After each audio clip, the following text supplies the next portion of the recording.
Qizlar guruhidan chiqarib yuborilishingiz sababi nimada?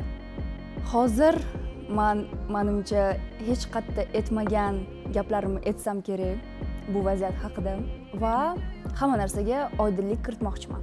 Hammaga salom, sizlar bilan Shahlo va men bugun Shovqinning Qurshow kanalida 10 ta savoliga tashrif buyurdim va hozir sizlar bilan ularga javob beramiz.